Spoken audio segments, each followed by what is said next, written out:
श्री स्वामी समर्थ. श्री गुरुचरित्र पारायण कसे करावे, महत्त्व आणि नियम. श्री स्वामी समर्थ. तुम्हा सर्वांचं आपल्या योगेश्वर कृपा या यूट्यूब चॅनलवर सहर्ष स्वागत आहे. आज आपण खूप महत्त्वाची व्हिडिओ पाहणार आहोत. तुम्ही नक्की व्हिडिओ शेवटपर्यंत पहा. मार्गशीर्ष पौर्णिमेला दत्त जयंती साजरी केली जाते. 7 दिवस आधी अष्टमीपासून दत्त जयंती विशेष प्रहर सप्ताह सुरू होतो. यात श्री गुरुचरित्र पारायणही पठण केले जाते. गुरुचे मार्गदर्शन कसे आवश्यक आहे याचे विवेचन या ग्रंथात श्रीपाद श्री वल्लभ व श्री नृसिंह सरस्वती यांच्या लीलामधून वर्णन करण्यात आले आहे. केंद्रात किंवा मठात पारायण सप्ताह सुरू असतात. पारायण कसे करावे आणि तुम्ही पारायणास बसू इच्छित असाल तर जाणून घ्या हे काही नियम. गुरुचरित्र पारायण वाचण्याची संधी मिळाली तर भाविक आवर्जून त्या संधीचा लाभ घेतात. या ग्रंथाचे 52 अध्याय आहेत तर काही ग्रंथात 53 अध्याय आहेत. ते दत्तात्रय महाप्रभूंनी नामधारकास अतिसामान्यांना गुरुप्रणीत मार्ग मिळावा म्हणून श्री गुरुचरित्र सांगितले आहे. श्री गुरुचरित्र हा 5वा वेद मानला जातो. श्री गुरुचरित्र हा साधा ग्रंथ नसून दैवी शक्तींनी भरलेला सिद्ध मंत्र रूप महाप्रासादिक आणि वरद ग्रंथ आहे असे सांगितले जाते. श्री गुरुचरित्राचे पारायण हे अंतःकरण शुद्ध असताना केलेले चालू शकते. श्री गुरुचरित्र या ग्रंथाचे अध्याय. श्री गुरुचरित्र या ग्रंथाचे 52 अध्याय असून ओवी संख्या 7491 इतकी आहे. काही ग्रंथात 53 अध्याय आहेत. त्याची विभागणी ज्ञानकांड, कर्मकांड, भक्तिकांड यांचा समन्वय यात साधला असून या तीनही उपासनासाठी गुरुचे मार्गदर्शन कसे आवश्यक आहे याचे अतिशय सुंदर आणि मर्मग्राही विवेचन ग्रंथकर्त्याने आपल्या ओघवत्या भाषेत केले आहे. या ग्रंथात श्रीपाद वल्लभ व श्री नृसिंह सरस्वती यांच्या लीलांचे चमत्कृतीपूर्ण वर्णन रसाळपणे केले आहे. इतकेच नव्हे तर श्री गुरुच्या चरित्राच्या निमित्ताने त्यांच्या असंख्य लीलांचे कथात्मक निरूपण अतिशय सुबोध व प्रासादिक भाषेत केले आहे. अशी करावी पारायणाची तयारी. श्री गुरुचरित्र वाचन सुरू करण्यापूर्वी आदल्या दिवशी समक्ष 4 कुत्रे व गाय यांना नैवेद्य द्यावा. 4 कुत्रे म्हणजे 4 वेद होय व 1 गाय म्हणजे दत्तात्रयांची कामधेनू असल्याने हा नियम पाळावा असे सांगितले जाते. पारायणापूर्वी फुले, विशेषतः देशी गुलाबाचे हार, तुळशी, सुगंधी उदबत्ती, धूप, कळश, विड्याची पाने, नैवेद्यासाठी पेढे किंवा अन्य काही, अष्टगंध, चंदन, अत्तर, रांगोळी, 2 आसने, 1 चौरंग, चौरंगावर पिवळे किंवा भगवे कापड, चौरंगाभोवती व गुरु दत्तात्रयांचे आसनाभोवती रांगोळी काढावी. चौरंगास आंब्याचे तोरण बांधावे. प्रमुख दरवाजात तोरण बांधावे. चौरंगाजवळ डाव्या बाजूस समई लावावी.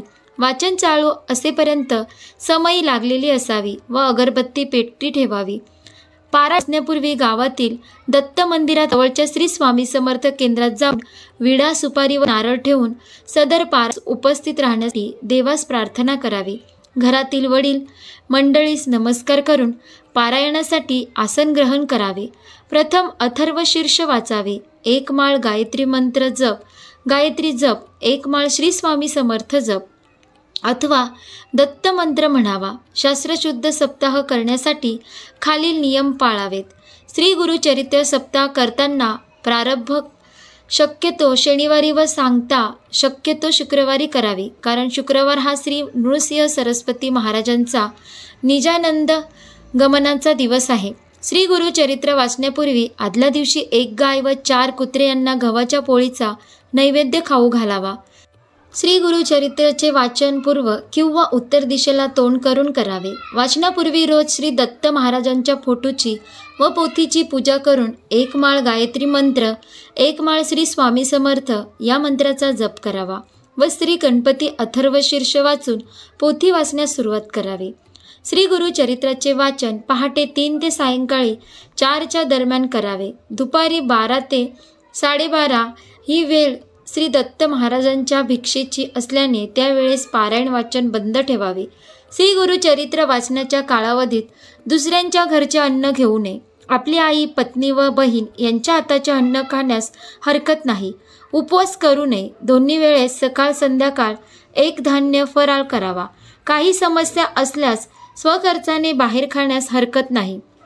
श्री गुरु चरित्र वाचण्याच्या कालावधीत पुरुषांनी दाढी वाढू नये. स्वतःच्या हाताने दाढी करावी. तसेच या काळात चामड्याऐवजी नॉयलॉन किंवा रबरी चप्पल जोडे वापरावे. श्री गुरु चरित्र वाचण्याच्या कालावधीत ब्रह्मचर्य पाळावे. श्री गुरु चरित्र वाचनाच्या कालावधीत सुतक असणाऱ्यांच्या घरी किंवा अंत्यविधीत जाऊ नये. स्वतःच्या कुटुंबात जर सुतक आले तर अशा वेळेस श्री गुरु चरित्र पारायण दुसऱ्याकडून पूर्ण करावे. अर्धवट सोडू नये. वेळोवेळी गोमूत्र शिंपडावे. सप्ताह कालावधीत रोज सकाळी व संध्याकाळी श्री गुरु चरित्राच्या पोथीस नैवेद्य दाखवून आरती करावी. रोज रात्री झोपण्यापूर्वी श्री विष्णू सहस्रनाम वाचावे. तसेच श्री गुरु चरित्र वाचण्याची पूर्वापार पद्धत पाहूया. श्री गुरु चरित्र वाचण्याची पूर्वापार पद्धत. पहिला दिवस अध्याय 1 ते 9. दुसरा दिवस अध्याय 10 ते 21. तिसरा दिवस अध्याय 22 ते 29. चौथा दिवस अध्याय 30 ते 35. पाचवा दिवस अध्याय 36 ते 38. सहावा दिवस अध्याय 39 ते 43. सातवा दिवस अध्याय 44 ते 53. श्री गुरु चरित्र सप्ताह हा 7 दिवसाचे एक पारायण या पद्धतीने करावायचा असतो. परंतु 21 दिवसात 3 पारायण, 49 दिवसात 7 पारायण करावयाच्या देखील पद्धती आहेत. 7 दिवसाच्या सप्ताहाची 8व्या दिवशी सांगता करावी. सांगतेच्या दिवशी सकाळी 10:30 वाजता श्री दत्त महाराज, श्री कुळदेवता, श्री स्वामी समर्थ महाराज व एक श्री गुरुचरित्र ग्रंथकरिता नैवेद्य मांडावा. ग्रंथांचा नैवेद्य गाईला खाऊ घालावा किंवा स्वतः घ्यावा मगच आपण भोजन करावे. श्री गुरुचरित्र वाचण्याच्या कालावधीमध्ये सुद्धा आपल्या नित्यसेवेत खंड पडू देऊ नये.